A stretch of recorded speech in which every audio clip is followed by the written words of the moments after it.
নিজের বাড়িতে হামলার শিকার হন, ছুরি দিয়ে তাকে কোপায় এক দুষ্কৃতী। এবার সেই ঘটনা নিয়ে মুখ খুললেন অভিনেতা সৈফ আলী খান।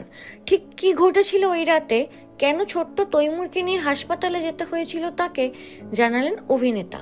সৈফ জানিয়েছেন, ওই দিন রাত 2টো নাগাদ এক গৃহকর্মী করিনা এবং তার কাছে ছুটে আসেন। বাইরে থেকে একজন ছোট ছেলে জের ঘরে ঢুকে পড়েছে, টাকা চাইছে বলে জানানো হয় তাদের। সঙ্গে সঙ্গে ছুটে যান সৈফ। ছেলে জের বিছানার কাছে লাঠির মতো কিছু একটা নিয়ে দাঁড়িয়ে থাকতে দেখেন একজনকে। প্রথমে লাঠি বলে মনে হলেও পরে বুঝতে পারেন দুষ্কৃতীর হাতে ছুরি রয়েছে। কিছু ভেবে ওঠার আগেই দুষ্কৃতীর উপর ঝাঁপিয়ে পড়েন সৈফ।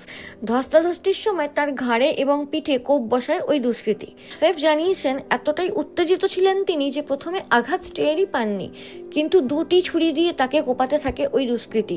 তিনি পেরে উঠছিলেন না। সেই সময় এক গৃহকর্মী দুষ্কৃতীর হাত টেনে ধরেন। এরপর ওই দুষ্কৃতীকে জের ঘরে বন্ধ করে দেন তারা, কিন্তু টয়লেটের জানলা বেয়ে বেরিয়ে যায় ওই দুষ্কৃতী। ওই জানলা দিয়েই দুষ্কৃতী জের ঘরে ঢুকেছিল বলেও জানিয়েছেন সৈফ। হামলার পর নিরাপত্তার কারণেই জেকে নিয়ে তৈমুরের ঘরে চলে যান করিনা।